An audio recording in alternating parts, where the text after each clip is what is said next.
trabahong madali. Wala kang karapatang maliitin yung trabaho ng iba. Yung iba sasabihin, gwardiya lang naman yan, rider lang naman yan, construction worker lang naman yan, gasoline boy lang naman yan, fast food crew worker lang naman yan.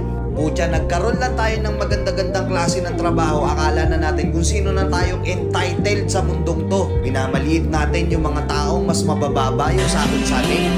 Pagkakaalam ko kasi, wala kang karapatang maliitin o matahin yung trabaho ng iba hanggat nagtatrabaho sila ng marangal. Walang trabahong madali. Lahat nagdadaan sa hirap. Lahat nagsasakripisyo. Kaya kung iniisip mong porket maganda-ganda yung trabaho at malaki-laki yung sinasahod mo, mamaliitin mo na yung mga trabaho ng mga taong nagtatrabaho na mas maliit yung sahod sa'yo. Mag-isip-isip ka. Baka bawiin sa'yo yan. Baka biglang bumaliktad yung mundo at sila naman yung umangat. Kahit anong trabaho mo, magpakumbaba.